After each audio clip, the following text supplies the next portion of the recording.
113페이지 OX 같이 풀어보도록 하겠습니다. 자연과 윤리. 이 단원에서는 문제가 보통 한 문제가 출제가 되는데요. 보통 사상가별로 비교하는 문제가 나오기 때문에 OX를 푸는 거를 약간 좀 사상가들과 비교하는 내용으로 생각해서 문제를 풀어주시면 좋겠고, 선생님이 이 OX를 구성을 할때 그래서 사상가별로 조금 이렇게 섞여 있는 내용을 풀어서 넣은 거거든요. 그래서 여러분이 실제로 공부하실 때는 조금 비교하는 차원에서 공부하시는 걸로 생각해 주시고 접근하시면 좋을 것 같습니다. 자, 1번부터 보겠습니다. 테일러는 지각과 의식을 가져야만 도덕적 고려의 대상으로 판단할 수 있다라고 보네요. 자, 테일러 선생님의 경우에는 생명중심주의죠. 생명중심주의의 범주에는 인간, 동물, 식물까지 들어갑니다. 자, 그렇다면 여러분, 인간과 동물까지는 뭐 지각 능력이나 의식 능력이 있을 수 있다라고 생각을 할 수 있겠지만, 식물은 의식 능력이나 지각 능력이 있다라고 표현하지 않죠. 때문에 의식을 가져야지만이라고 하는 건 반드시 있어야만이라고 하는 얘기이기 때문에 그렇지 않아도 존중할 수 있다. 도덕적 고려의 대상이다. 이렇게 얘기하셔야 되니까 이거는 잘못된 선지다라고 보시면 되겠습니다. 2번 싱어, 레건, 테일러는 모두 종의 차이만으로 도덕적 지위에 차별을 두어서는 안 된다고 본답니다. 일단 이 표현 자체가요. 이 표현을 뭘로 해야 될까요? 종의 차이만으로 도덕적인 지위의 차이를 두어서는 안 된다라고 하는 이 표현 자체가요. 종 차별을 하지 말아라 라고 하는 의미가 되는데 어떤 기준이 되어지는 종이 없어요.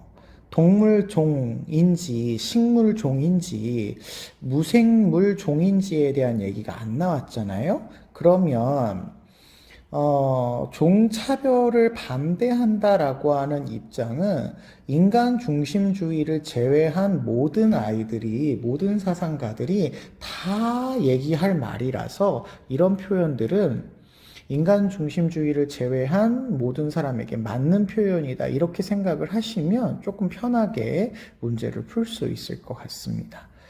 이걸 좀 기억을 해주세요. 근데 실제로 종이 다르다는 이유만으로 도덕적인 지위에 차별을 두어서는 안 된다. 이런 표현을 실제로 하신 거는 싱어 선생님이 하셨어요. 그래서 제 시문에 보기가 아니라 제 시문에 이 표현이 나오신다면 싱어일 가능성이 있겠지만 이런 맥락은 싱어 이후의 모든 학자에 해당하는 동물중심주의 이후부터는 다 이런 표현을 쓸 수 있다. 이 종이 어디까지인지를 설명을 안 하고 있으니까 이런 표현을 쓸 수 있다. 이렇게 보시면 되겠습니다. 3번 싱어와 레건은 모두 쾌고감수 능력을 지녀야만 도덕적인 지위를 갖는다고 본다. 자, 여러분, 쾌고감수 능력이 있어야만이라고 하는 표현은요, 다른 말로 이야기하면 필요 조건이란 얘기예요. 있어야만, 지녀야만이라는 것은 반드시 있어야 된다는 얘기입니다. 뭐 A라는 조건, B라는 조건, C라는 조건이 있는데 A라는 조건이 있어야만이라는 것은 B, C를 고려하지 않고 A가 있어야 된다를 이야기하는 거예요. 그런다라고 할 때 싱호 선생님의 입장에서는 쾌고 감수 능력은 유일한 도덕 판단의 기준이기 때문에 있어야 되는 필요 조건이기도 하고요. 이것만으로도 충분한 조건이기도 합니다. 그러니까 싱어 선생님은 당연히 이런 말을 하겠죠. 그런데 레건 선생님의 입장에서 생각을 해본다면 레건 선생님은 필요 조건으로서 쾌고감수 능력을 이야기합니다. A, B, C, D, E, F 여러 개의 능력이 있어야 되는데 그 중에서 쾌고감수 능력은 있어야 하는 능력으로 필요 조건에 해당이 되죠. 필요 조건에 해당이 됩니다. 필요 조건에 해당이 되니까 있어야 한다라고 볼 수가 있는 거죠. 그러나 이것만으로 충분하다고는 얘기하지 않아요. 그래서 있어야 되냐라고 물어보는 요 질문에는 레건과 싱어 선생님 모두가 있어야 한다. 다른 말로 필요하다라고 하는 공통점으로 얘기할 수가 있게 되는 겁니다. 그래서 요거는 O 선지를 고르시면 되겠고요. 4번 칸트와 싱어, 테일러는 모두 유정적 존재를 함부로 대우하는 것은 잘못이라고 본답니다. 여기 유정적 존재는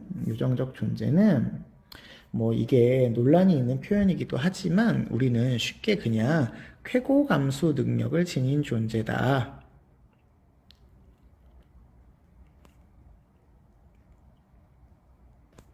쾌고감수 능력이 있는 존재다. 이렇게 생각하시면 될 것 같아요. 감정이 있는 존재.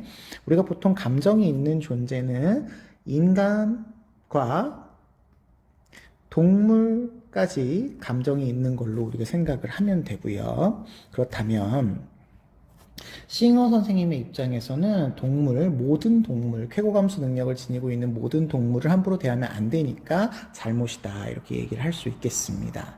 네, 칸트를 볼게요. 칸트 선생님의 입장에서는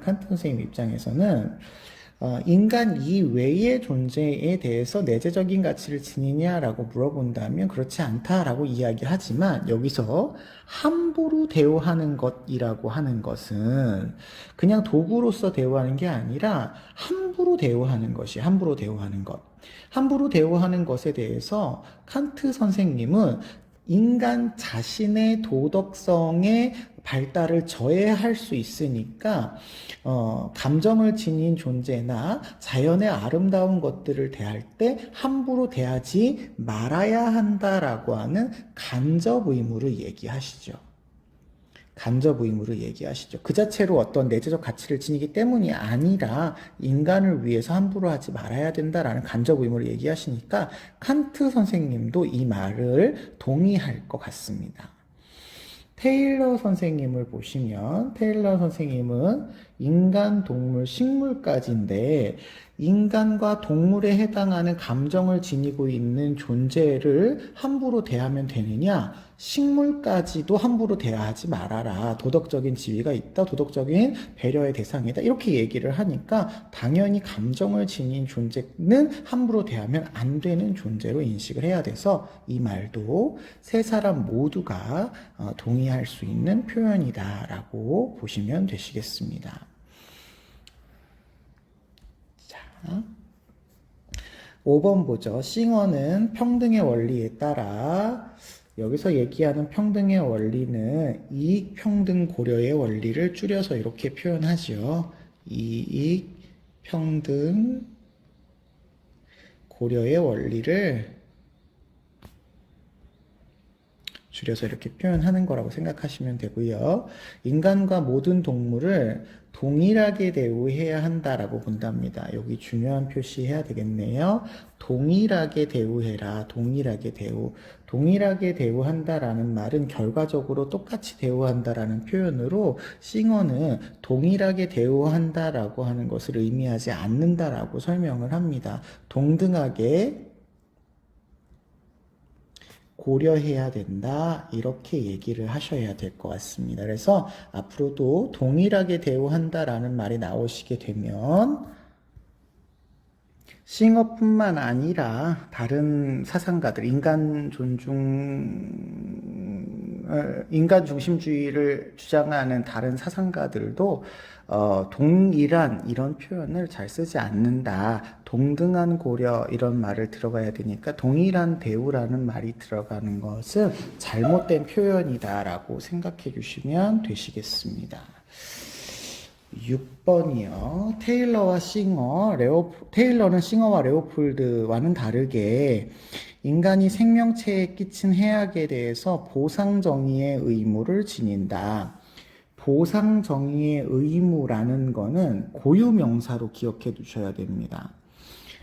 보상정의의 의무는 테일러가 생명체에 대해서 지는 의무로서 고유하게 이야기한 말이라서 테일러밖에 얘기하지 않는다. 이렇게 생각을 하시면 좋겠어요. 그래서 테일러 선생님에게만 쓸 수 있는 표현이니까 싱어와 레오폴드와 다르게라고 이야기하셔도 맞는 표현이다. 이렇게 기억하시면 되겠습니다. 7번 싱어는 레건과는 다르게 동물에 대한 도덕적인 배려가 인간의 이익관심에 따른 의무라고 본다. 여러분 이런 말도 뭐 어려운 표현은 아닌데 인간의 이익관심에 따른 의무라는 말은요. 의무가 발생한 이유가 인간의 이익 때문이라는 거로 생각하시면 돼요. 그러니까 인간의 이익이 되니까 의무가 생겨났다. 이런 의미라서 이러한 표현들은 인간 중심주의를 이야기하는 거다. 이렇게 생각하시면 편하겠습니다. 그런데 싱어 선생님의 경우에는 동물, 쾌고감수 능력을 지니고 있는 동물이 내재적 가치를 지니기 때문에 인간의 이 관심에 따른 도구적인 의미에서의 의무라는 표현을 쓰지 않을 거죠. 그래서 싱어는 이렇게 얘기하지 않을 거고요. 레건 선생님 역시도 쾌고감수 능력을 포함해서 삶의 주체인 동물이라면 인간의 이익관심과 무관하게 내재적 가치를 지니기 때문에 레건 선생님도 이 말에 동의하지 않게 됩니다. 그래서 두 사람 모두가 동의하지 않을 표현이다라고 생각해 주셔야 돼서요. 어쨌든 X라고 고르시면 되겠습니다. 제가 일부러 이 11강에 해당하는 이 자연윤리에 해당하는 내용은 조금 천천히 설명하고 있거든요. 헷갈리실 수 있어서 비교하는 부분이라서 제가 좀 천천히 얘기하고 있으니까 속도가 좀 느리다라고 생각되시는 분들은 좀 배속을 높이셔도 괜찮을 것 같아요. 8번 레오폴드는 대지의 사용을 이익의 문제로 생각할 수 있다라고 본대요. 대지를 일단 사용할 수 있느냐? 레오폴드는 대지를 경제적인 가치로만 바라보는 것은 문제다. 경제적인 가치뿐만 아니라 윤리적인 가치, 심미적인 가치로 바라봐야 된다. 이렇게 얘기하시는 분이기 때문에 경제적인 문제로 생각할 수도 있고 윤리, 심리적인 문제로 동시에 생각을 해줘야 된다라는 입장이잖아요. 그러니까 생각할 수 있냐라는 것은 가능성이 있냐를 물어보는 거니까 경제적인 가치로 평가하는 것이 가능하다 이렇게 생각하시면 될 것 같습니다. 그래서 8번은 맞는 표현이 되겠고요. 9번 칸트, 테일러, 레건은 모두 생태계 그 자체의 도덕적 지위를 인정할 필요는 없다라고 본다. 자, 요 말도 기억해 주세요. 생태계 그 자체라고 하는 표현은요. 생태계 안에는 인간, 동물, 식물, 무생물들의 개별적인 존재들이 있는데 생태계 안에 개별적인 존재가 아니라 생태계라는 공동체 자체의 도덕적인 지위를 인정해야 된다라고 주장하시는 건 공동체적 맥락, 즉 전인주의, 전체주의적인 맥락에서 자연과 생태계를 바라보는 생태주의자인 레오폴드 선생님의 입장이다. 이렇게 생각하셔야 됩니다. 그래서 테일러, 칸트, 레건은 모두 이렇게 하지 않아도 된다라는 말에 동의를 할 거고요. 레오폴드 선생님만 생태계 자체의 도덕적인 지위를 인정한다. 이렇게 거꾸로 생각하시면 되겠습니다. 10번 테일러는 생태계 안정에 기여하는 생명만이 내재적 가치를 갖는다라고 본답니다. 여러분, 아까도 말씀을 드렸는데 테일러 선생님은 모든입니다. 일부 아니고요. 모든 인간, 동물, 그리고 식물, 생명을 지니고 있는 식물이라면 내재적 가치, 목적을 지향하고 있는 목적론적 세계의 중심이라고 이야기해요. 그렇기 때문에 이 존재들이 내재적 가치를 지닌다, 이렇게 얘기를 하는데, 그런데 여기 생태계의 안정에 기여하는 생명만이, 그러면 생명의 일부만이 내재적 가치를 갖는다, 이런 설명이 되기 때문에 모든이 아니게 되죠. 그래서 이거는 잘못된 설명이다 라고 찾아볼 수 있겠습니다. 11번 레오폴드는 칸트, 레건과 다르게 유기체적 생명 공동체 자체, 이렇게 나왔지요. 생명 공동체 자체의 도덕적 지위를 인정해라. 요거는 레오폴드 밖에 없으니까요. 칸트, 레건과는 다르게 이렇게 표현해도 레오폴드 밖에 없으니까 맞는 표현이 될 수 있을 거예요. 12번 칸트와 레오폴드는 레건과는 다르게 자연의 아름다움을 보존하는 데 이바지한 행위만이 옳다라고 본답니다. 일단 여러분, 칸트 볼까요? 칸트는요, 인간 중심주의예요. 그러니까 자연의 아름다움을 보존하는 행위만이 옳다? 이거 일단 결과죠. 자연의 아름다움을 보존했니 안 했냐는 결과이고요. 자연의 아름다움 자체가 목적이 아니라 자연의 아름다움을 함부로 훼손하는 것이 인간의 도덕성 발달에 부정적인 영향을 끼칠 것을 고려해서 함부로 대화하지 말라는 것이니까, 이 자연의 아름다움을 보존한다고 해서 무조건 도덕적인 행위다, 옳은 행위다, 이렇게 얘기하지 않아요. 그래서 일단 칸트는 잘못되었습니다. 레오폴드 역시 자연을 보존하는, 자연의 아름다움을 보존해야 된다라고 해서 안전성, 온전성, 아름다움에 이바지하는 행위를 도덕적인 기준을 두고 있는 것이 레오폴드예요. 그래서 안전성, 온전성, 아름다움을 기준으로 잡기는 합니다. 그러니까 레오폴드는 뭐 이렇게 얘기할 수 있을 것 같습니다만, 행위만이 그러시면 안전성, 온전성, 아름다움 이렇게 얘기하시기 살짝 저어되는 측면이 있네요. 아름다움의 보존에 이바지해야 되기는 합니다. 예, 해야 되기는 하는데, 아름다움의 보존에 이바지하면서 경제적인 어떤 효과를 거둘 수 있는 행위라면 또 개발할 수 있으니까요. 살짝 애매한 표현이라고 볼 수 있겠죠. 그 다음에 레건 볼게요. 레건 선생님의 입장에서는 레건은 자연의 아름다움의 보존에 이바지하는 행위만이 옳다?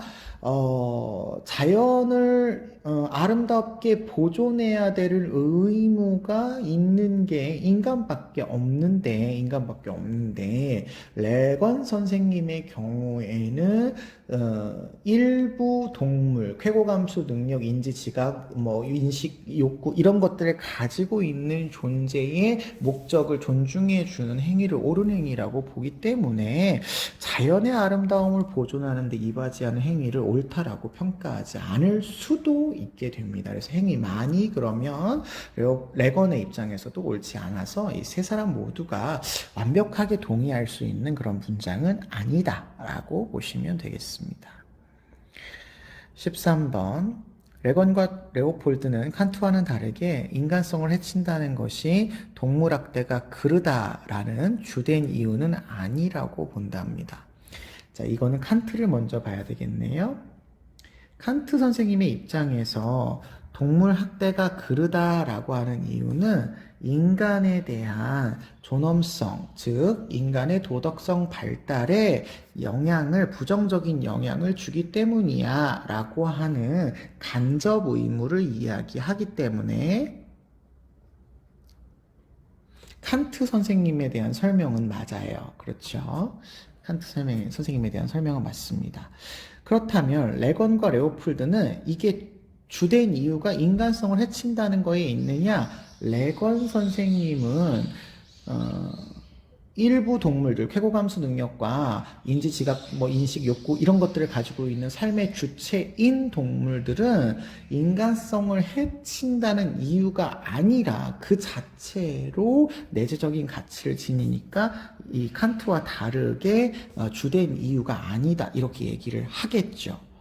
레오폴드 선생님도 자연 생태계 안에 있는 모든 존재가 내재적 가치를 지니고 있기 때문에 인간성을 해치는 것에만 어떤 이유를 두지 않고 자연 생태계 그 자체가 가지고 있는 가치를 보존하는 것이 마땅한 의무다라고 보니까 주된 이유가 아니라고 이야기를 하겠죠. 그러면 칸트와 다르게 이렇게 얘기할 수 있는 표현이다 라고 보시면 되겠습니다. 14번 테일러와 레건은 싱어와는 다르게 쾌고 감수 능력이 동물의 이익 고려를 위한 유일한 조건은 아니라고 본답니다. 여러분 일단은 싱어 선생님은 쾌고 감수 능력이 동물의 이익을 고려하기 위한 싱어 선생님이 이렇게 표현을 했습니다만 우리가 쉽게 이해하기 위해서는 동물을 도덕적으로 존중하기 위한 이런 얘기죠. 유일한 조건이라고 보죠. 그러면 테일러와 레건이 요거하고 다르게 유일하지 않느냐라고 보는지를 보시면 될 것 같아요. 테일러 선생님은 생명 중심주의이기 때문에 쾌고 감수 능력이 있으면 당연히 고려해야 됩니다. 도덕적으로. 그런데 없어도 고려할 수 있죠. 자신의 목적을 향해서 나아가고 있는 고유한 선을 지니고 있는 식물이라면 도덕적으로 고려를 하니까 유일한 조건이 아니라고 본다에 테일러가 동의하겠죠.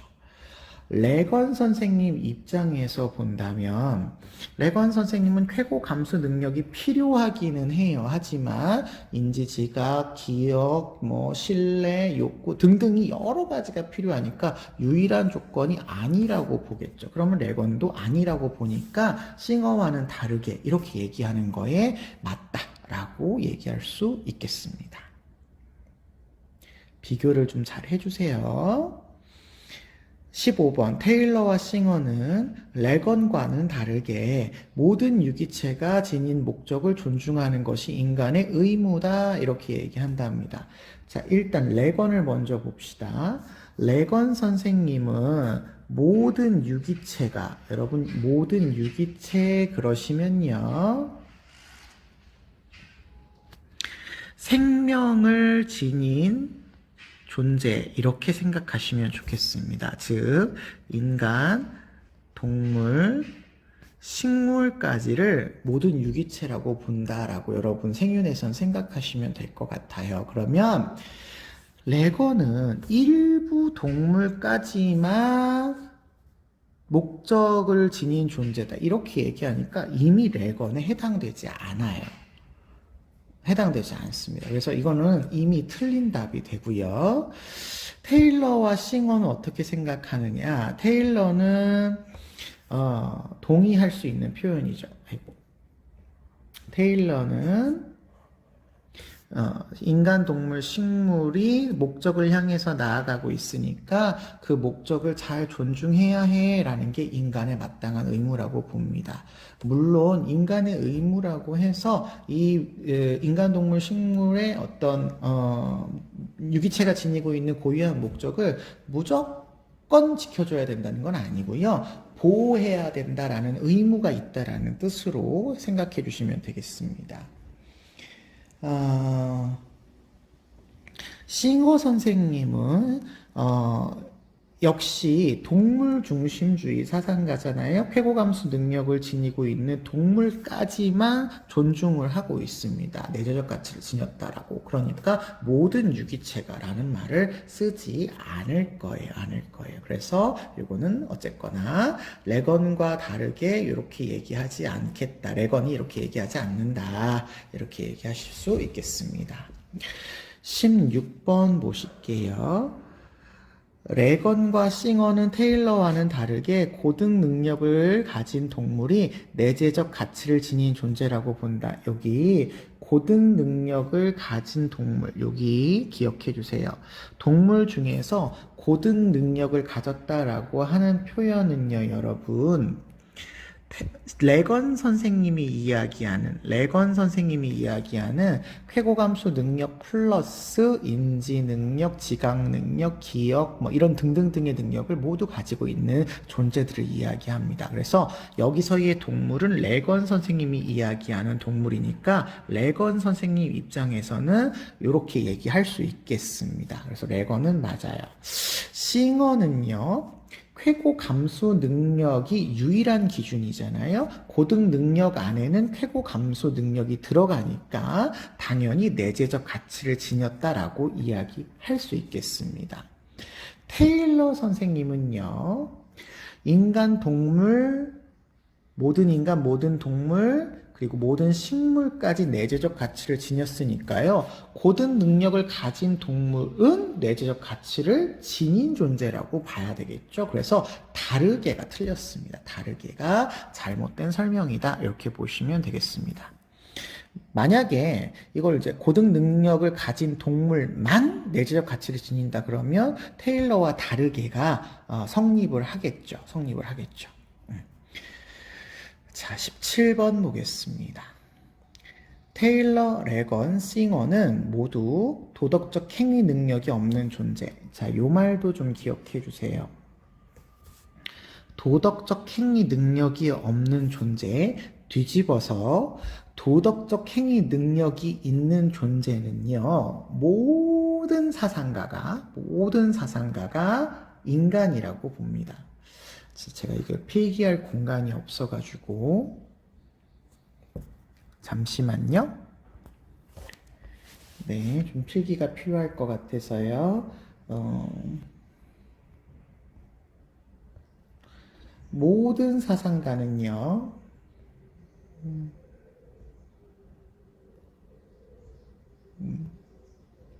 이게 안 바뀌네.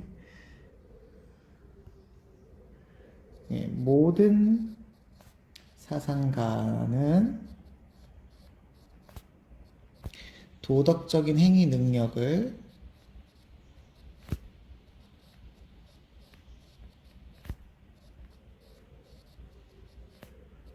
인간만 가지고 있다. 라고 하는 것에 동의를 하게 됩니다. 따라서 아까 문제처럼 도덕적인 행위 능력이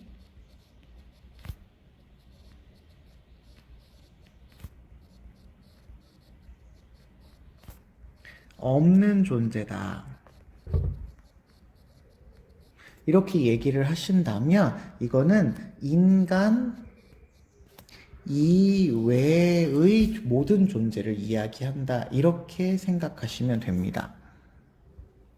네, 따라서 아까 질문처럼 도덕적 행위 능력이 없는 존재, 인간 이외의 존재는 도덕적인 지위를 지닐 수 있다라고 본다면 인간 이외의 존재 중에 싱어 선생님이 이야기하는 테일러 선생님부터 나오네요. 테일러 선생님이 이야기하는 인간 플러스 동물 플러스 식물이 들어가는데 인간 이외에 동물, 식물이 들어가니까 테일러 선생님은 지닐 수 있다, 있는 존재가 있다 이렇게 얘기할 거고 레건 선생님도 일부 쾌고감수 능력과 인지시각, 기억, 신뢰 뭐 이런 능력, 삶의 주체로서의 능력을 지닌 존재라면 인간이 아니어도 도덕적, 내재적 가치를 지닌다라고 얘기하니까 동의할 거고 싱어 선생님도 쾌고감수 능력을 지니고 있는 일부 동물은 도덕적 행위 능력이 없으니까 도덕적인 지위를 지니는 존재가 있다라고 이야기할 거라서 모든 사상가가 동의할 수 있는 표현이다. 이렇게 생각해 주시면 되시겠습니다. 자, 18번으로 넘어갈게요. 아리스토텔레스는 인간중심주의자입니다. 레오폴드와는 다르게 인간이 식물의 삶에 필요한 자원으로 이용할 수 있다. 자, 일단 아리스토텔레스 선생님의 입장에서 인간이 최종적인 목적자이기 때문에 식물은 동물을 위해, 동물은 인간을 위해서 수단으로 사용이 될 수 있죠. 그래서 사용할 수 있냐? 사용할 수 있다라고 얘기를 하게 됩니다.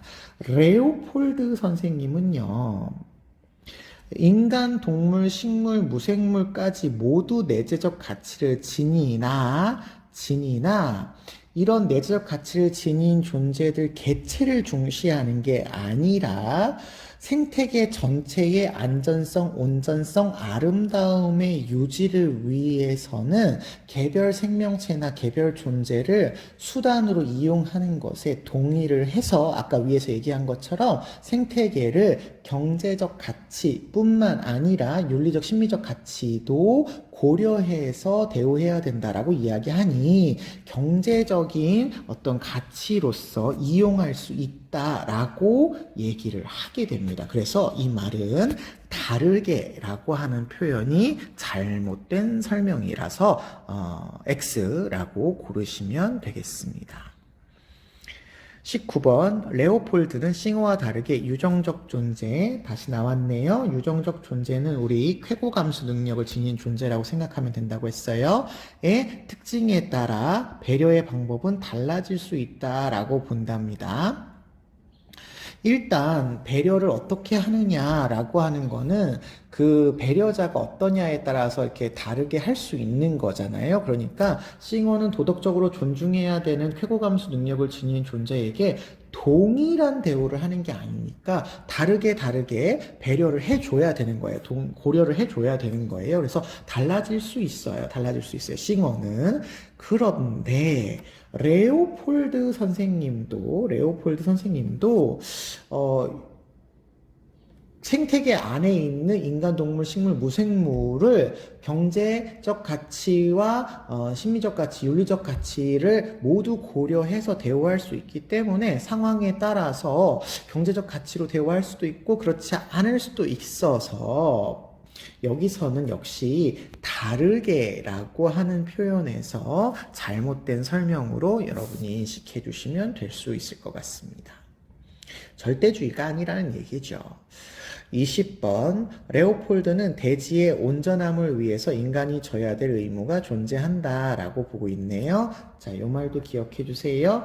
대지의 온전성, 안전성, 아름다움을 유지해야 한다가 인간의 의무가 됩니다. 그래서 레오폴드에 대한 설명이 맞다 이렇게 생각해 주시면 되겠습니다. 21번 레오폴드는 테일러에게 생태계의 안정을 위해서 생명체를 해치는 행위는 모두 잘못이다. 여기는요 레오폴드가 중요한 것 같아요. 생태계의 안정 굉장히 레오폴드에게서는 중요한 가치죠. 안전성, 온전성, 아름다움을 유지하는 게 인간의 의무니까요. 그런데 생명체를 해치는 행위 모두가 잘못이냐라고 한다면 안정성, 온전성, 아름다움을 유지하기 위해서 다른 생명체를 해치는 행위가 모두 잘못이냐, 절대로 해치면 안 된다라는 의미가 되거든요. 근데 레오폴드는 생태계의 안전성, 온전성, 아름다움을 훼손하는 행위를 반대하기 때문에 예를 들어서 황소개구리라든지 뉴트리와 같은 생태계 교란종이나 이런 아이들이 등장했을 때는 제거해도 된다 이렇게 얘기를 하고 있으니 일부 생명체를 해쳐서 생태계의 안전성, 온전성, 아름다움을 유지할 수 있다면 일부 생명체의 생명을 해쳐도 된다라고 얘기할 거니까 모두 잘못이라고 얘기하지 않습니다. 그래서 레오폴드가 일단 동의하지 않을 표현이니까 잘못된 설명이에요. 테일러 선생님은 생태계의 안정을 위해서 생명체를 해치는 행위 모두가 잘못이냐? 아니죠. 생명체까지만 내재적 가치를 가지고 있어요. 물론 생태계에 함부로 간섭하지 말아라라고는 하지만 생태계에 해당하는 무생물을 해칠 수 있기도 하거든요. 있기도 하니까 모두 잘못이다라고 얘기하지 않습니다. 그래서 두 사람 모두가 모두 잘못이다라고 얘기하지 않기 때문에 이 말은 어느 누구에게도 해당되지 않는 설명이다. 이렇게 보시면 되겠습니다. 22번. 레오폴드는 칸트, 테일러와는 다르게 개체의 번영보다는 생명 공동체의 온전함이 우선이다. 생명 공동체, 개별 생명체가 아니라 생태계 전체의 온전함이 우선이다. 이 말을 레오폴드와 같은 생태 중심자만 할 수 있기 때문에 칸트나 테일러와 다르게 이렇게 얘기할 수 있으셔야 됩니다. 그래서 이거는 맞는 선지가 되겠고요. 23번. 칸트, 테일러, 레오폴드는 모두 인간이 비이성적 생명체를 함부로 대하는 것이 옳지 않다라고 본답니다. 자, 비이성적 생명체는 인간을 제외한 모든 존재를 이야기하는데, 칸트는 인간이 비이성적인 존재를 함부로 대우하게 될 것이 인간 자체의 도덕성 발달에 부정적인 영향을 끼칠 수 있으니까 옳지 않아. 인간이 함부로 대하지 말아야 될 의무가 있어. 라는 간접 의무를 얘기를 하니까요. 칸트 선생님은 그렇다라고 볼 거예요. 테일러 선생님의 입장에서는요, 테일러 선생님은 인간, 동물, 식물까지 도덕적인 지위를 가지고 내재적 가치를 가지고 있으니까 비이성적, 여기 생명체라고 되어 있죠. 생명을 가지고 있는 비이성적 존재를 함부로 대하지 마라. 함부로 대하는 것은 옳지 않아. 라고 당연히 얘기를 할 겁니다. 생명체가 인간, 동물, 식물까지니까요. 레오폴드는 인간, 동물, 식물, 무생물 모두가 내재적 가치를 가지니까 함부로 대하지 마라 라고 얘기하겠죠. 그러면 레오폴드 동의할 말이네요. 그래서 23번의 선지는 모두가 동의할 선지가 되겠습니다. 24번. 레오폴드는 레건과 테일러와는 다르게 인간이 생태계에 간섭해서는 안 되는 의무를 지닌다. 자, 이것도 좀 기억해 주세요. 생태계에 간섭해서는 안 되는 의무, 이거 줄이면 생태계의 불간섭의 의무거든요. 불간섭의 의무를 이야기하시는 분은 누구밖에 없냐면 테일러밖에 없습니다. 테일러밖에 없어요. 다시요. 레오폴드 선생님은 그러면 간섭해도 된다. 이렇게 얘기하셔야 되고, 레건도 간섭해도 된다. 이렇게 얘기하셔야 됩니다. 그래서 불간섭의 의무를 지닌다라는 건 테일러밖에 없기 때문에 이 말은 잘못된 선지가 됩니다. 잘못된 선지가 됩니다. 그러나 테일러 선생님이 불간섭의 의무가 있다라고 해서 무조건 간섭을 안 해야 되는 건 아니에요. 불간섭의 의무가 있는 것일 뿐이지 어쩔 수 없는 경우에는 간섭할 수도 있습니다. 불간섭의 의무가 있냐라는 말에 동의를 하지만 완전히 불간섭해야 된다라는 표현은 아니다라고도 기억해 주시면 감사하겠습니다. 25번. 레오폴드, 레건, 테일러는 모두 인간 상호 간의 의무는, 자, 이 말은 인간끼리의 의무예요. 인간과 인간 사이의 의무는 도덕적으로 정당화될 수 있다. 인간을 존중해야 된다라는 의무가 도덕적으로 정당화될 수 있다. 이런 표현이거든요. 그러면요. 인간을 도덕적으로 존중해라, 도덕적으로 고려해라, 인간을 도덕적인 가치가 있는 존재로 생각해라 라는 표현인데 레오폴드 선생님은 인간, 동물, 식물, 무생물까지 인간, 동물, 식물, 무생물까지 도덕적인 지위가 있다고 보니까 인간끼리니까 레오폴드는 그렇다라고 얘기할 수 있겠고, 레건 선생님은 인간과 일부 삶의 주체인 동물까지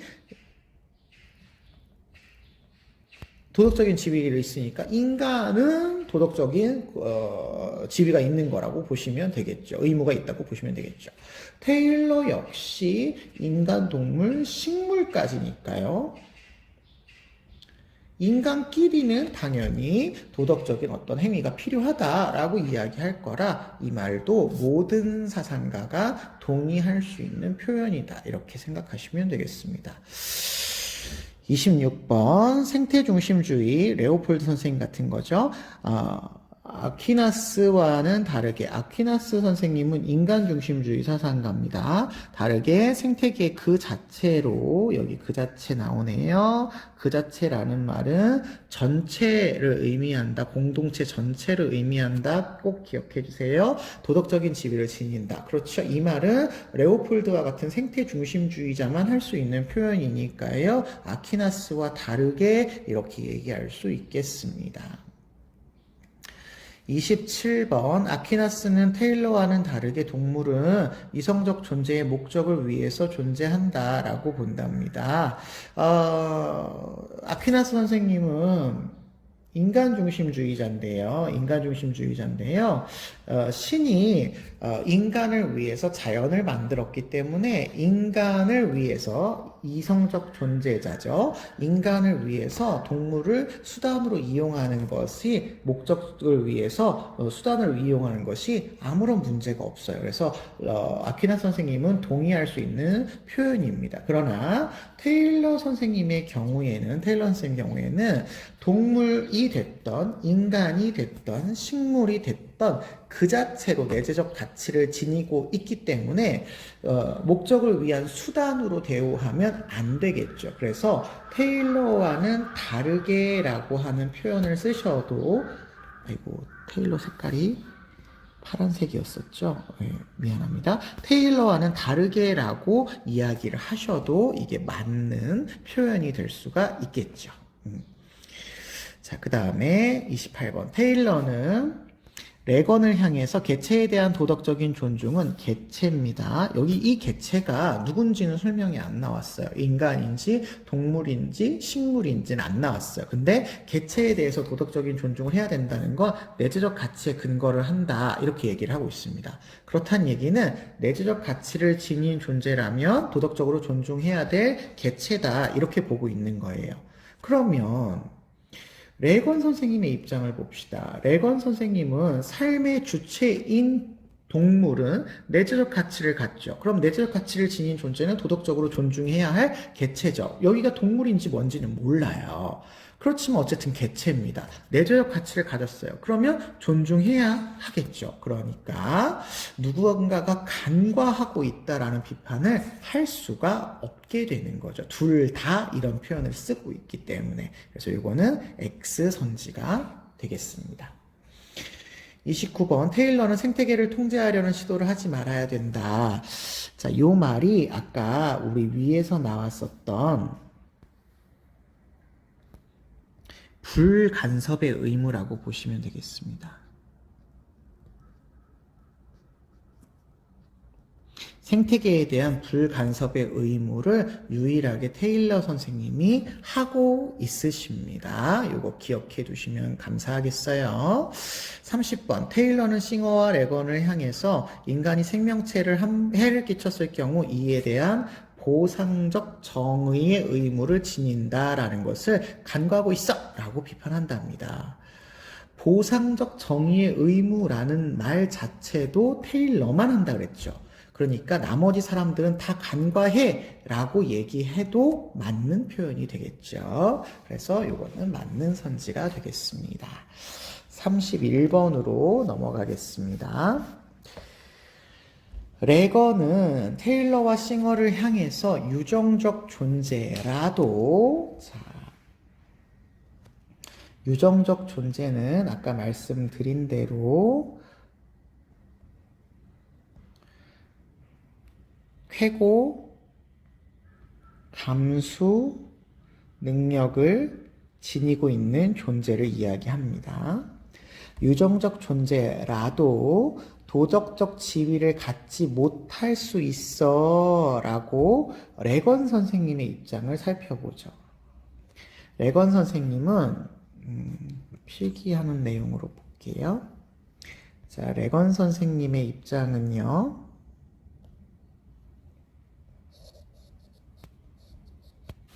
도덕적인 고려의 대상이 들어가는 게 쾌고 감수 능력을 지니고 있는 존재일 뿐만 아니라 인지능력, 지각능력, 인식, 욕구, 미래에 대한 목적을 추구하고 복지를 추구하는 뭐 이런 존재들이 되어야 돼. 이걸 모두 가지고 있어야 됩니다.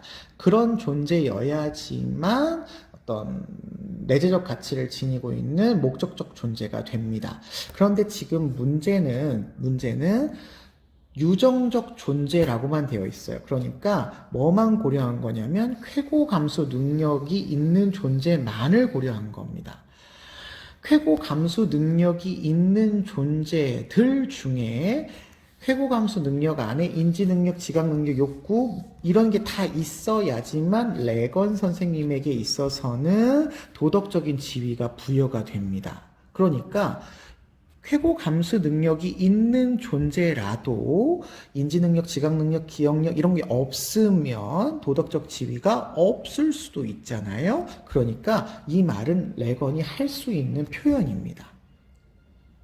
필요 조건이기 때문에 쾌고 감수 능력이 있어요. 그런데 쾌고 감수 능력이 있다고 해서 모두가 도덕적 지위를 갖는 것은 아니다라고 하는 말에 레건이 동의를 하겠죠. 그런데 싱어 선생님은 쾌고 감수 능력이 유일한 기준이에요. 도덕적 지위나 도덕적 고려를 위한 유일한 기준이니까 이게 있으면 도덕적 지위는 무조건 있어야 됩니다. 갖지 못할 수 있다라고 얘기하지 않아요. 그러니까 비판할 수 있는 내용이 됩니다. 그러면 테일러를 볼까요? 테일러 선생님은 쾌고감수 능력이 있어요? 그러면 일단은 뭐가 되는 거냐면 동물이 되는 겁니다. 감정을 지니고 있으니까요. 동물이 되는 거예요. 동물 중에 쾌고감수 능력이 있으니까. 그런데 테일러는 모든 동물, 모든 인간, 모든 식물이 다 도덕적 가치를 지니니까 쾌고 감수 능력이 있는 동물이라면 무조건 도덕적 지위를 가져야 됩니다. 따라서 레건 선생님의 입장에서 쾌고 감수 능력이 있어도 도덕적 지위가 없는데 너는 다 있다고 얘기하네 라고 간과해 라고 얘기할 수가 있겠죠. 그래서 31번은 맞는 선지가 되겠습니다. 자, 이런 표현들을 조금 잘 기억해 주세요. 제가 조금 디테일하게 좀 설명을 하자면 도덕적인 지위가 레건 선생님은 쾌고 감수 능력도 있어야 되고 인지 능력도 있어야 되고 지각 능력, 기억력, 신뢰, 복지 이런 등등등이 다 있어야 도덕적 지위를 부여를 해요. 그렇기 때문에 이 도덕적 지위가 있는 존재는 쾌고 감수 능력만 있다. 쾌고 감수 능력만 있고 인지, 지각, 기억 이런 게 없는 존재다라고 한다면 이 존재들은 도덕적인 지위가 부여되지 않을 수 있다라는 설명을 하고 있는 겁니다. 근데 싱어 선생님의 입장에서는 쾌고 감수 능력을 지니고 있다면 무조건 도덕적인 지위가 있다라고 보기 때문에 이게 이제 차이점이 되는 거죠. 32번 싱어와 레건과 칸트는 모두 목적 그 자체로 가치를 지닌 존재. 자, 여기 표시할게요. 목적 그 자체로 가치는 우리 생윤 시간에서는 내재적 가치로 표현하시면 되겠습니다. 이 내재적 가치를 지닌 존재라고 되어 있어요. 누군지는 몰라요. 내재적 가치를 지닌 존재가 인간인지 동물인지 식물인지는 몰라요. 그런데 내재적 가치를 지녔다면 도덕적인 존중의 대상이냐? 칸트는 내재적 가치를 인간만 지녔죠. 그럼 인간은 도덕적 존중의 대상입니다. 레건은 내재적 가치를 지니고 있는 게 인간과 삶의 주체인 동물이기 때문에 그들은 도덕적인 존중을 해야 되죠. 싱어는 쾌고 감수 능력을 지니고 있는 존재가 내재적 가치를 지녔다 이렇게 얘기를 해야 되니까 도덕적 고려의 대상입니다. 그래서 이 내재적 가치를 지니고 있는 존재가 누구인지에 대한 설명이 나와 있지 않기 때문에 이것도 모두가 동의할 수 있는 표현이다라고 생각해 주시면 되겠습니다. 33번 레건은 싱어를 향해서 동물은 인간과 마찬가지로 기본적인 욕구를 지녔어 라고 얘기한대요. 기본적인 욕구를 지녔어. 욕구라고 하는 거는 이제 뭐 쾌고감수에 대한 욕구도 되고 뭐 이런 거잖아요. 여러분 그 동물이라고 되어 있지 지금 이게 레건 선생님이 이야기하시는 삶의 주체인 동물은 아니잖아요. 그러면 동물이라고 하는 존재가 욕구를 지녔냐라고 이야기할 때 이거는 뭐 레건이 됐건 싱어가 됐건 얘기할 수 있는 표현이 아니죠. 일단 욕구를 지니고 있다라는 것 자체가 이익 관심을 가진다는 의미가 되겠고, 이익 관심을 가진다라고 하는 의미가 곧 뭐 쾌고감수 능력을 지니고 있다라는 말로도 표현할 수 있기 때문에 모든 동물은 싱어나 싱어나 레건이 이야기하는 이런 동물들은 이런 욕구가 있다라는 것에 대해서 뭐 있다 없다 뭐 이게 뭐 중요하다 얘기할 수 없는 그런 내용이라고 볼 수 있겠죠. 그래서 쾌고감수 능력을 지니고 있는 동물이라고 봤을 때는 당연히 욕구가 지녀 있는 거고요. 그렇다라고 본다면 레건도 쾌고감수 능력을 지녔다라면 욕구가 있는 거라 생각하셔야 되기 때문에 이건 누가 누구를 비판할 수 있는 그런 표현이 아닌 거예요. 그래서 이거는 X. 34번. 데카르트는 인간중심주의 사상가입니다. 레오폴드 생태중심주의 사상가죠. 모두는 동물을 자원으로 사용하는 것이 금지되지는 않는다. 반드시 자원으로 사용할 수 없다. 이렇게 얘기는 하지 않는다라는 뜻이에요. 당연히 인간 중심주의자인 데카르트는 인간을 위해서 동물을 자원으로 사용할 수 있다 이렇게 얘기를 합니다. 수단으로 이용할 수 있다 얘기를 합니다. 그래서 데카르트 입장에서는 맞는 표현이고요. 레오폴드 선생님은 아까 말씀드린 것처럼 생태계에 있는 동물 포함해서요. 생태계에 있는 모든 존재들은 경제적 가치, 윤리적 가치, 심리적 가치로 대우할 수 있기 때문에 완전히 금지되지 않습니다. 그래서 모두 동의할 수 있는 표현이다 라고 볼 수 있겠네요. 35번. 레건과 레오폴드는 모두 모든 생명에 대한 권리는 인간에게 한정된 특수한 권리가 아니라고 본다. 이렇게 얘기한답니다. 인간에게만 한정됐다라는 표현 자체가 중요한 겁니다. 인간에게만 한정된 권리냐라고 이야기한다면 이건 인간 중심주의예요. 그런데 아니라고 본다고 했으니까 인간 중심주의가 아니냐라고 물어보는 거예요. 아니냐라고 물어보는 거니까 이 말은 두 사람 모두가 동의할 수 있는 표현인 거죠. 인간 중심주의가 아닌 레건과 레오폴드는 동의할 수 있는 말입니다. 36번. 테일러와 칸트는 모두 싱어를 향해 쾌고감수 능력이 없는 존재도 내재적 가치를 지니고 있음을 간과한다라고 비판한답니다. 여러분 이것도 좀 기억해 주세요.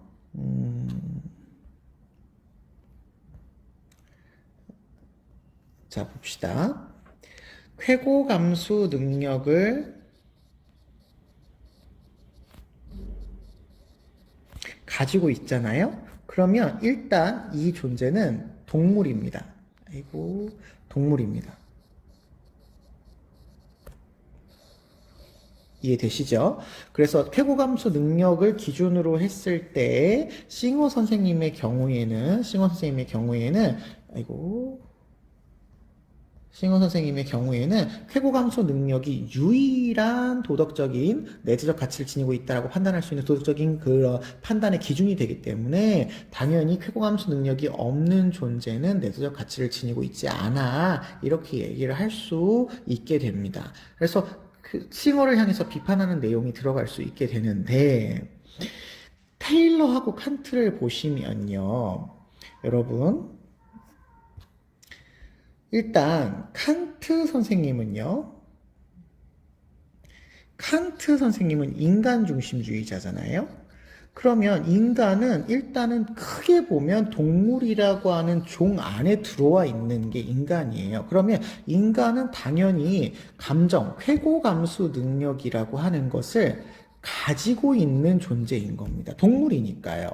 그러면 쾌고감수 능력이 없어? 그러면 인간은 동물이 아니라는 뜻이니까 쾌고감수 능력이 있는 와중에 이성을 가지고 도덕 법칙을 세우는 인간만이 도덕적인 고려의 대상이다라고 이야기를 해야 되기 때문에 쾌고감수 능력이 없어? 그러면 당연히 인간이 아니게 되는 거라서 칸트 선생님도 이 말에는 내재적 가치를 지닐 수 없다라고 이야기를 해야 되니까요. 이런 얘기를 할 수가 없게 되는 거죠. 그래서 이거 칸트 선생님의 입장에서는 X라는 대답을 해야 됩니다. 그런데 36번 쾌고감수 능력이 없는 존재 중에 테일러 선생님의 경우에는 인간, 동물, 식물이 있잖아요. 그럼 식물은 쾌고감수 능력이 없는 유기체라서 쾌고감수 능력이 없어도 내재적 가치를 지닐 수 있어 라고 얘기할 수 있어서 테일러가 싱어를 비판할 수 있는 내용은 괜찮습니다. 할 수 있는 표현이에요. 그런데 칸트는 싱어보다 더 좁은 의미에서 인간만 내재적 가치를 지닌다라고 보고 있기 때문에 싱어가 기준으로 삼는 쾌고감수 능력이 없다면 이건 인간이 아니게 되는 것이라서 싱어가 해당되는 내용이 아니라면 당연히 칸트 선생님도 당연히 아니게 되는 거라고 생각하시면 되겠습니다. 카테고리가 이렇게 된다라는 거예요. 동물 안에 인간이 들어와 있기 때문에 이미 쾌고감수 능력이 없어 라고 이야기를 해버리신다면 인간이 아니게 돼버리는 거라서 이 쾌고감수 능력을 지니고 있는 동물이라고 할 때 이럴 때 인간이 아니게 돼버리는 거라서 칸트 선생님은 이 말을 할 수가 없는 표현이다 라고 생각해 주시면 되겠습니다. 37번 레오폴드는 공리의 모든 원리가 동물을 도덕적으로 고려해야 될 근거가 아니라고 본대요. 그렇죠. 레오폴드는 공리주의 사상가가 아니잖아요. 그러니까 이게 도덕적으로 고려해야 될 근거가 아니야 라고 얘기할 수 있겠죠. 당연히 얘기할 수 있겠습니다. 레오폴드 선생님의 경우에는 동물이 도덕적으로 고려되는 이유는 내재적 가치를 지니고 있기 때문이고요. 그리고 생태계의 안전성, 온전성, 아름다움에 기여를 하고 있기 때문이다. 이렇게 얘기하시면 되겠죠. 38번 칸트는 인간에 대해서 뿐만 아니라 자연에 관해서도 인간의 의무가 있다. 인간에 대한 의무인데 인간끼리만 해당되는 의무가 아니라 자연에 대해서 인간은 이래야 해라는 의무가 발생을 한대요. 칸트 선생님의 경우에는 이 자연을 함부로 대하지 말아야 된다라고 하는 간접 의무가 인간에게 있죠. 그러니까 맞는 표현이라고 생각하시면 되겠습니다. 39번 싱어와 칸트, 레오폴드 모두는 도덕적 지위를 지닌 존재의 범위를 모든 생명체로 설정하는 것은 부적절하다고 본답니다. 여러분 싱어는 적절한지 봅시다. 싱어는 쾌고감수 능력을 지니고 있는 인간과 동물이잖아요. 그러면 모든 생명체로 설정한다 그러면 식물까지 들어가야 되는데 동물은 쾌고감수 능력이 없으니까 부적절해 라고 얘기할 수 있을 거예요. 칸트 선생님의 경우는요 인간만이잖아요. 모든 생명체 그럼 인간, 동물, 식물까지인데 인간만 도덕적인 지위를 지녔어 이렇게 얘기해야 되니까 부적절하다고 얘기할 거예요. 레오폴드 선생님은요, 인간, 동물, 식물, 무생물까지 도덕적 고려의 대상에 들어가 인간, 동물, 식물, 무생물까지 도덕적인 고려의 대상에 들어가. 그런데 식물까지만으로 설정을 해? 이거 부적절하네? 이렇게 얘기하겠죠. 무생물을 도덕적으로 고려하지 않게 되니까요. 그래서 이거는 싱어, 칸트, 레오폴드가 모두 동의할 표현이다 라고 보시면 되시겠습니다. 그래서 39번은 맞는 선지가 되겠어요. 40번 싱어 선생님은요 쾌고 감소 능력이 도덕적 고려를 위한 유일한 기준이냐? 계속 말씀드렸습니다. 싱어는 이게 유일한 기준입니다. 유일한 기준. 41번 테일러는 생명이 없으면서 도덕적 지위를 지닌 개체는 있냐라고 물어보고 있는데요. 테일러 선생님 자체가 생명중심주의입니다. 생명중심주의. 그래서 생명을 가지고 있어야 도덕적 지위가 있어요. 그래서 생명이 없으면 도덕적인 지위를 가질 수 없다라고 보셔야 되기 때문에 X. 42번 테일러는 생태계의 모든 생태계가 중요한 게 아니라 모든 생명체가 중요한 거죠. 지닌 본래적 가치라는 설명은 조금 더 디테일한 설명이 필요해서 우리는 그냥 이 말을 내재적 가치로 바꿔서 생각해 주시면 됩니다. 동일하다라고 보고 있대요. 테일러는 생태계가 중요한 게 아니고 생태계 안에 모든 생명체가 동일한 그런 어떤 가치를 지녔냐. 물론 여기서 동일하다는 얘기는요. 가치적 측면에서 동일하다는 얘기니까 인간이 무슨 뭐 선거에 대한 가치를 지닌다 이런 얘기를 하는 말이 아닌 거예요. 아닌 걸로 여러분이 파악해 주셔야 됩니다. 그래서 자연이 어떠한 가치를 내재적 가치를 지니면 인간도 내재적 가치를 지닌다. 이런 의미로서의 동일함을 설명하는 것이라서요. 테일러 선생님이 맞아요 라고 대답할 그런 선지가 되겠습니다. 모든 생명체라고 했으니까요. 43번 코헨. 여러분 코헨은요. 인간 중심주의 사상가라고 생각하시면 되겠습니다. 의학 발전을 위해서 동물 실험이 필요하다라는 것을 강조하시는 분이에요. 인간을 위해서 동물을 수단으로 이용할 수 있어 라고 이야기하시는 분이라고 보시면 됩니다. 코헨이 뭐 동물 실험과 관련해서 이야기한 부분이 있는데요. 생명윤리 단원 4단원에 나오는 얘기인데요.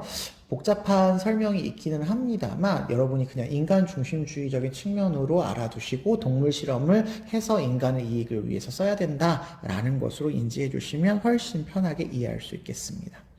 44번 테일러는 인간은 자신의 생존을 위해서 식물을 이용할 수 있냐, 식물을 이용할 수 있냐, 여기서는요, 식물을 이용할 수 있냐라는 가능성을 물어본 거예요. 테일러 선생님은 일단 인간, 동물, 식물까지 내재적 가치를 지니고 있기 때문에 동일한 가치를 지닙니다. 그런데, 인간이 자신의 생명을 유지하기 위해서 어쩔 수 없이 동물이나 식물의 권리를 침해하는 경우가 있을 수 있대요. 우선성의 원리에 따라서.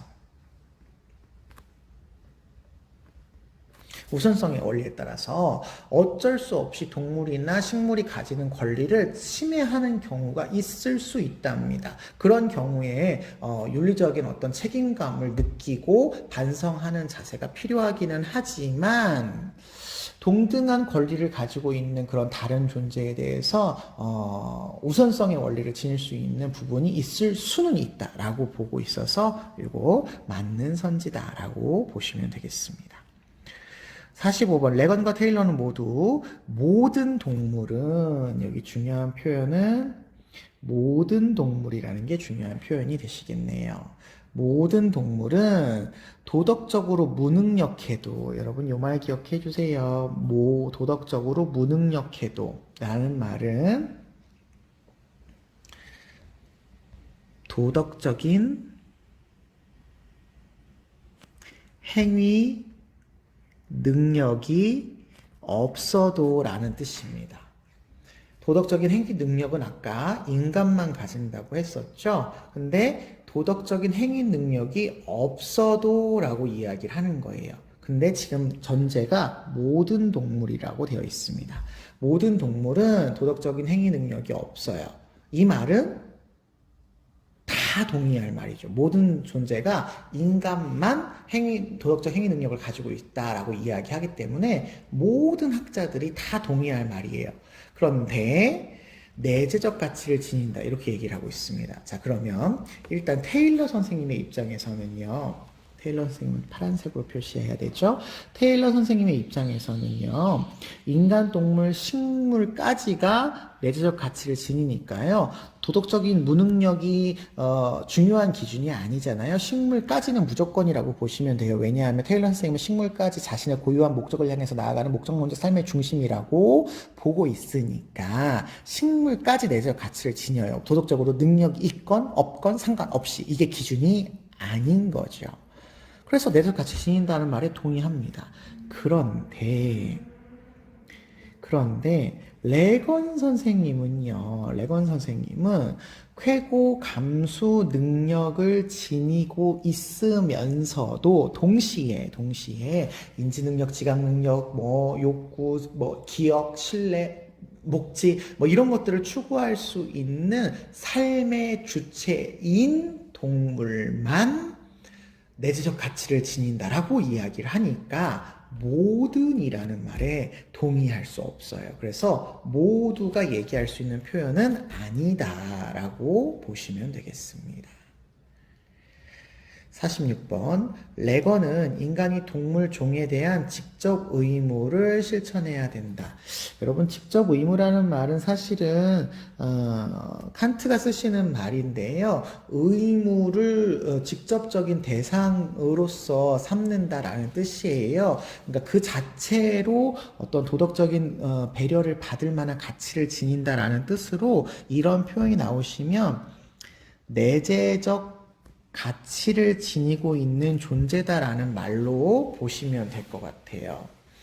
자, 그래서 모든 동물이 아니라요, 일부 동물 종에 대해서 직접적인 의무가 있냐라고 물어본다면 레건 선생님의 입장에서는 동의할 수 있겠습니다만 여기서 동물 종이라는 표현을 썼죠. 동물 종이라는 표현을 쓸 때 이 종은요, 동물 모두를 이야기해요. 모두. 동물이라는 종에 소속되어 있는 이런 의미가 있습니다. 그래서 동물 모두를 이야기하는 거기 때문에 모든 동물이라고 생각을 해주셔야 됩니다. 따라서 레건 선생님은 모든 동물이 내재적 가치를 지니지 않는다고 지금 45번에서 금방 이야기를 했으니까요. 동물 종 이렇게 되면 모든 동물이 돼버려서 레건이 내재적 가치를 지니는 존재로 직접적인 의무의 대상이라고 생각하지 않게 된다라고 생각해 주셔야 되겠습니다. 47번 넘어가겠습니다. 칸트와 레건은 레오폴드를 향해 생물 종의 서식지가 안정적으로 유지되어야 함을 간과한다고 비판한답니다. 여러분, 레오폴드 선생님이 생태 중심주의를 주장하시는 사상가예요. 그러니까 당연히 생물 종의 서식지의 안전성, 온전성, 아름다움을 유지해야 된다라고 이야기하시지 간과하지 않습니다. 그래서 이 말을 레오폴드가 간과한다라고 얘기하면 일단 틀린 답이 돼요. 그런데 칸트 선생님의 입장에서 보면 생물 종의 서식지가 안정적으로 유지가 되든 안 되든 인간에게 도덕적 발달에 도덕성에 문제가 되지 않는다고 한다면 유지될 수도 있고 안 될 수도 있어요. 그러니까 무조건 유지되어야 한다라는 말을 하지 않을 거예요. 그 다음에 레건은요, 생물종이라고 이야기했을 때 인간, 동물, 식물까지 들어가기 때문에 식물에 대한 내재적인 가치를 인정하지 않고 있는 사람이라서 이런 존재들에 대해서 내재적 가치를 인정해라 안 하기 때문에 안정적으로 유지되어야 한다라는 말을 하지 않을 겁니다. 그래서 이러한 것을 비판할 수 있는 칸트와 레건의 입장이 아니시고 레오폴드가 이런 얘기도 할 수가 간과하지 않는다 이렇게 생각하셔서 47번은 잘못된 선지다라고 보시면 되겠습니다. 48번 레오폴드는 칸트를 향해서 생명 공동체 구성원 간에 생명 공동체는 여러분 전체를 의미하는 거라고 말씀드렸고요. 구성원 간에 도덕적인 책무가 있다. 여기 기억해 주세요. 도덕적인 책무는 도덕적인 의무를 가리키는 말이고요. 도덕적인 의무는 도덕적인 행위를 해야 함을 전제로 깔고 있습니다. 그래서 도덕적인 책무는요, 인간에게만 있어요. 이 말은 레오폴드뿐만 아니라 모든 학자가 아까 이야기한다. 도덕적인 행위 자체를 인간만 한다라고 이야기하니까요. 어떤 의무가 있다, 책임이 있다라는 건 인간을 이야기하는 거라고 생각하시면 됩니다. 그래서 레오폴드는 도덕적인 책무가 인간에게 있다 이렇게 얘기하셔야 되는데 구성원 간에 이렇게 얘기하고 있어요. 그러면 식물이 인간을 위해서 뭘 해야 된다는 얘기예요. 동물이 인간을 위해서 뭘 해야 된다는 얘기고, 그리고 무생물이 뭐 돌멩이나 물이나 산이나 강이, 흙이 인간을 위해서 뭘 해야 된다는 얘기인데 그런 걸 할 수 있는 능력이 없죠. 인간만 있죠. 그러니까 구성원 간에 어떤 의무가 있다라는 말을 할 수가 없습니다. 할 수가 없습니다. 칸트는 당연히 인간만 존중의 대상으로 보는 사람이기 때문에 뭐 이렇게 얘기를 당연히 안 하죠. 그래서 레오폴드도 할 수 없는 말이고 그리고 칸트를 향해서 이렇게 비판할 수 있는 얘기가 아니니까 이거는 잘못된 선지다라고 찾아주시면 되겠습니다. 49번 레오폴드는 칸트를 향해 목적 그 자체인 개체의 권리를 존중해야 된다. 자, 레오폴드 선생님께서는 목적 그 자체라고 하는 내재적 가치를 개체가 지녔느냐? 아니에요. 전체가 지녔어요. 그래서 전체가 지닌 권리를 존중해야 된다. 이렇게 얘기하셔야 되기 때문에 레오폴드가 얘기할 수 있는 게 아니고요. 칸트 선생님은 내재적 가치를 인간만 지녔기 때문에 존중해야 한다라고 하는 것에 대해서 간과하고 있지 않습니다. 그래서 두 사람 모두에게 적용될 수 있는 표현이 아니니까 X라고 찾아주시면 되겠고요. 50번 칸트는 레건을 향해서 동물에 관한 의무는 인간에 대한 의무에서 도출돼. 그렇죠. 칸트는 인간중심주의니까 동물을 함부로 대하지 말아야 될 의무는 인간 때문이야. 인간의 도덕성 발달 때문이야. 이렇게 얘기를 하시죠. 그래서 칸트 선생님이 얘기할 수 있는 표현이 맞습니다. 그럼 레건 선생님은요, 인간 때문에 동물을 함부로 대하면 안 되느냐가 아니라, 레건 선생님은 인간 이외의 존재인 삶의 주체인 동물은 그 자체로 내재적 가치를 지니고 있으니까 인간 때문에 존중해야 된다라고 얘기하지 않겠습니다. 그러니까 이렇게 칸트가 레건을 향해서 비판할 수 있는 거죠. 간과한다고 비판할 수 있는 겁니다. 51번 칸트와 레오폴드는 자연을 경제적 관점에서 이용하는 것이 허용될 수 있다. 인간중심주의자인 칸트는 당연히 자연은 인간을 위해서 수단으로 이용할 수 있어 이렇게 얘기할 수 있겠고요.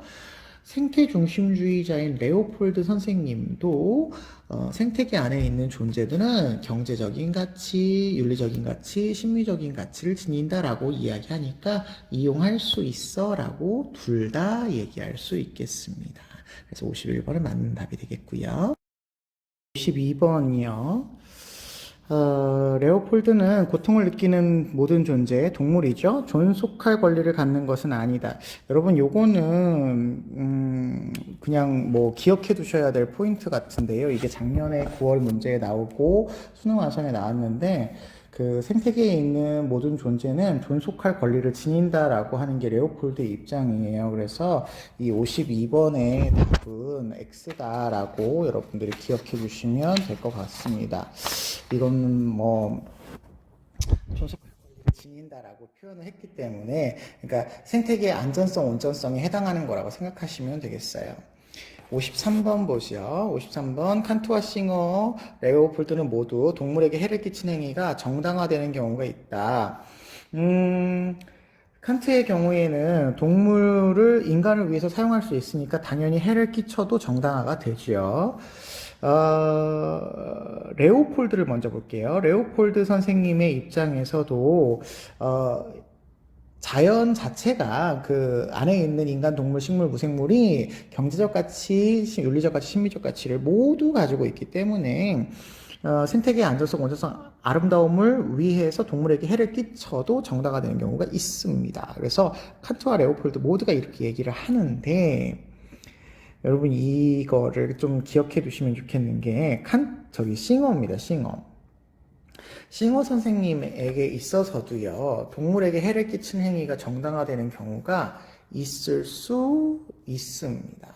이게 왜 그러냐면, 싱어 선생님은 일단 이게 공리주의 사상가예요. 그래서, 최대 다수 최대 행복이 궁극적인 목적이거든요. 그래서 인간도 1000명의 인간과 5명의 인간이 있을 때 쾌락과 고통을 계산을 해가지고 1000명의 인간에게 행복이 많이 돌아간다면 5명의 인간에게 고통이 돌아가도 괜찮다 이렇게 보는 사람이기 때문에 공리주의적인 맥락에서 최대다수 최대 행복이라는 그런 맥락에서 일부 동물에게 해가 간다고 하더라도 다수의 동물이 인간을 포함한 다수의 동물이 행복해질 수 있다면 괜찮아 라고 얘기할 수 있겠어요. 그래서 공리주의적인 맥락에서 이게 가능하다라고 봐주시면 되겠습니다. 54번 같이 보겠습니다. 테일러는 유정성이 없는 생명체들이 도덕적인 지위를 지닌다라고 본답니다. 테일러 선생님은 유정성이 없는 생명체들이 도덕적인 지위를 지닌다 할 때 우리가 보통 유정성 그러면 그냥 우리 쉽게 쾌고감수 능력이라고 보시면 된다고 말씀을 드렸죠. 아이고. 네, 쾌고감수 능력. 이게 없어요. 없는데 그래도 생명체입니다. 생명체. 그렇기 때문에 생명체라고 하면 유정성이 없는 생명체 그러면 인간, 동물, 식물 중에서 유정성이 없는 생명체는 보통은 일부 동물과 일부 식물이죠. 그래서 식물이라도 도덕적인 지위를 지니냐 이걸 물어보는 거예요. 그래서 식물이라도 도덕적인 지위를 지니냐에 당연히 생명중심주의자인 테일러 선생님은 동의할 내용이다 이렇게 보시면 되겠습니다. 55번입니다. 테일러는 모든 생명체입니다. 의식적으로 목표와 목적을 추구하냐. 목표와 목적 우리가 테일러 선생님 그러시면 고유한 선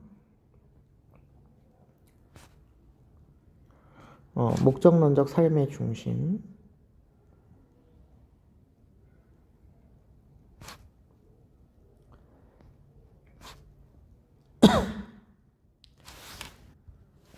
이라고 해서 테일러 선생님은 목표와 목적을 추구를 하는 거죠. 그런데 의식적으로라고 하면 만약에 인간, 동물, 식물이 있는데 식물은 의식을 가지지 못하잖아요. 그러면 식물은 목표와 목적을 안 추구한다 이렇게 얘기해야 되는데 식물도 목표와 목적을 추구를 하기 때문에 의식적으로라고 하는 표현이 잘못된 표현이라고 보시면 될 것 같아요. 그래서 요거는 틀린 답입니다. 여러분 여기 정답 표기가 잘못되어 있으니까요. 55번에 X로 변경해 주시기 바랍니다. 56번 싱어는 동물의 고통과 인간의 고통, 동일한 고통을 동등하게 취급해야 된다라고 본답니다. 여러분 일단은 여기 보시면 싱어는요 쾌고 감수 능력을 지닌 존재들을 이익평등 고려의 원칙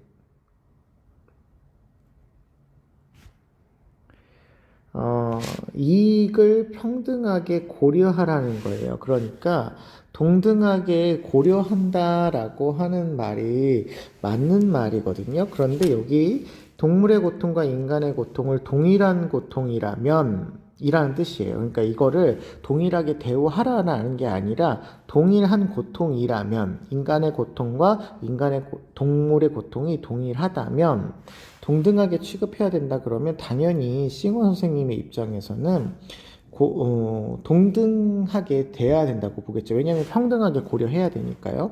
인간의 고통이 뭐 10이고 동물의 고통이 10이다 그러면 이 부분에 대해서 동등하게 고려해야 된다. 이 말을 당연히 할 수 있는 거죠. 이게 동일할 필요는 없습니다만 동등하게 취급해야 된다. 이렇게 얘기해도 맞는 표현이 될 수 있을 것 같아요. 그래서 56번은 맞는 표현이다 라고 봐주시고요. 57번 테일러와 칸트와 레건은 모두, 여기는 모두네요. 어떤 개체가 생명을 지녀야만 도덕적 지위를 지닐 수 있다라고 본답니다. 여러분 이 표현은요. 생명을 지녀야만이라고 하는 이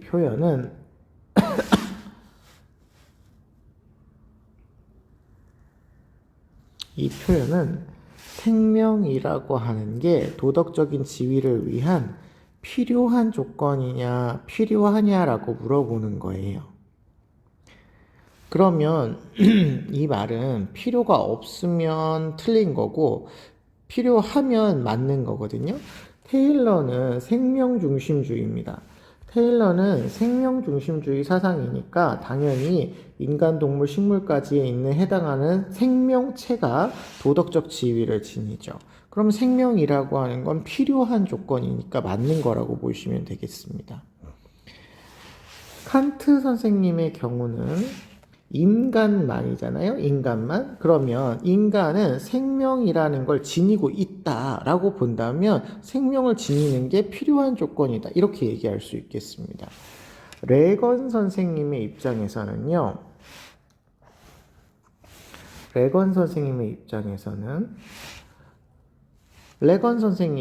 일부 동물까지만 도덕적 고려의 대상이 되잖아요. 그럼 일부 동물은 생명을 지니느냐? 생명 지니죠. 그러면 도덕적 지위를 지니는 거니까 레건 선생 입장에서도 맞다라고 이야기할 수 있는 표현이라고 보시면 되겠습니다. 그래서 이러한 말이 나오면 생명이라는 것이 어떤 도덕적인 기준의 어떤 유일한 조건이냐를 물어보는 게 아니라 도덕적인 지위를 결정할 때 기준이 되는 조건으로서 생명이 있어야 되느냐를 물어보는 거니까 이거는 맞는 거다 이렇게 생각을 하시면 될 것 같아요. 생명 중심주의까지는 맞아야 되겠죠. 만약에 이걸 레오폴드한테 물어본다면 아니라고 대답하겠죠. 왜냐하면 레오폴드 선생님은 생명을 지녀도 되지만 아니어도 되니까 지녀야만이라는 필요 조건에 들어갈 수가 없는 거니까요. 58번 테일러와 레건은 모두 동물이 인간의 가치 평가에서 독립적인 가치를 지닐 수 없다. 독립적인 가치를 지닌다. 인간의 가치 평가에서 독립적인 가치를 지닌다. 일단 지닌다라고 하는 표현은요. 이거는 우리가 쉽게 얘기하면 내재적 가치를 지닌다. 이렇게 생각하시면 돼요. 그런데 내재적 가치를 지닐 수 없다? 이렇게 얘기하시면 되잖아요. 테일러와 레건은 인간, 동물, 식물까지 테일러 선생님은 내재적 가치를 지니고 레건 선생님은 인간, 동물, 일부 동물까지 내재적 가치 지니니까 지닐 수 없다가 아니라 지닌다 이렇게 얘기해야 되겠죠. 그래서 이거는 잘못된 표현이고요. 여러분이 이 말을 쉽게 이 내재적 가치라는 말로 표현해서 기억해 주시면 편할 것 같습니다. 59번 테일러와 칸트는 모두 쾌고감수 능력은 어떤 개체가 도덕적 지위를 갖는 데 판단해야 할 때 고려할 조건이 아니라고 본다. 테일러와 칸트는 일단 테일러 선생님을 볼게요. 테일러 선생님의 경우에는 식물 중심주의잖아요. 생명 중심주의잖아요. 그러면 어떤 개체 있는 거 맞죠? 도덕적 지위를 지닌다라고 평가를 할 때 제일 중요한 게 아까 여기 얘기했던 목적론적 삶의 중심이냐, 고요한 선을 추구하냐 이거였죠. 만약에 쾌고감수 능력을 기준으로 한다면 테일러 선생님이 아니라 이거는 싱어여야 되겠죠. 테일러 선생님은 쾌고감수 능력 유무에 따라서 도덕적인 지위가 결정되는 게 아니기 때문에 테일러 선생님의 입장에서는 이거 맞는 거라고 생각하시면 되겠습니다. 칸트 선생님의 입장도 살펴보시면요. 칸트 선생님도 어떤 개체가 도덕적인 지위를 지니느냐, 인간도 쾌고감수 능력이 있고, 동물도 쾌고감수 능력이 있어요. 그러면 동물도 도덕적 지위를 지녀야 된다? 이렇게 얘기하는데, 칸트 선생님은 쾌고감수 능력이 있는지가 중요한 게 아니라, 쾌감수 능력이 있는지가 중요한 게 아니라 도덕적인 판단을 내릴 수 있는 그런 능력을 가졌느냐가 중요한 거니까 아니다 이렇게 동의할 수 있는 표현이라고 보시면 되겠습니다. 60번 테일러와 레거는 모두 인간에 대한 인간의 의무로 환영되지 않는 의무가 있다고 본다. 여러분 이 말들은 기억해 주세요. 인간에 대한 인간의 의무라는 말은요. 결국 이거는 인간 중심주의라는 뜻입니다. 왜 우리가 그런 의무를 지켜야 되느냐? 인간 때문이야. 인간 중심주의야. 라고 하는 의무예요. 그러면 어쨌든 테일러와 레거는 인간 중심주의가 아니기 때문에 이거는 맞는 설명이다. 이렇게 볼 수가 있을 것 같습니다. 이게 굉장히 쉬운 말인데 이게 지금 복잡하게 설명이 되어 있어서 어려운 표현이고요. 이 말도 우리가 아까 위에서 설명한 것처럼 내재적 가치라는 말로 바꾸셔도 문제를 푸는 데는 아무런 지장이 없어요. 왜냐하면 인간에 대한 인간의 의무라는 건 인간 때문에 의무가 생긴다는 거니까 수단적인 의무다 이런 얘기가 됩니다. 그러니까 내재적 가치라는 말로 바꾸셔도 크게 문제가 되지 않을 것 같습니다. 그래서 60번의 답은 5가 될 텐데요. 여러분 여기 환경윤리 단원 같은 경우는 개별 사상가들의 어떤 생각만을 아는 게 중요한 게 아니고 그 개별 사상가들이 서로 공유하고 있는 그런 관점과 서로 차이가 나고 있는 관점을 비교하는 그런 문제가 좀 어렵습니다. 그리고 문제 자체가 그렇게 나오고 있고요. 그래서 기존의 환경 문제는 워낙 기출 문제가 많이 출제가 되어 왔으므로 학자별로 좀 비교하는 부분에서 어려운 점이 있다 이렇게 하시면 꼭 오답 노트를 정리하시면서 그런 부분들을 제대로 잘 정리를 해주시는 게 좋을 것 같고요. 혹시 이해가 안 가시는 부분이 있거나 하시면 선생님한테 반드시 질문을 하시고 단 좀 조건이 있다라고 본다면 문제를 내실 때 반드시 누구는 맞고 누구는 틀리고를 명료화해서 문제를 내는 게 아니기 때문에 어떤 사상가에게 적용이 안 될 수도 있거든요. 적용이 안 될 수도 있는 거를 어거지로 집어넣어서 그 사상가는 안 될 거야, 뭐 될 거야, 뭐 이런 식의 개별적인 판단을 내리지는 않으셨으면 좋겠습니다. 네, 수고 많으셨어요. 여기까지 보도록 하겠습니다.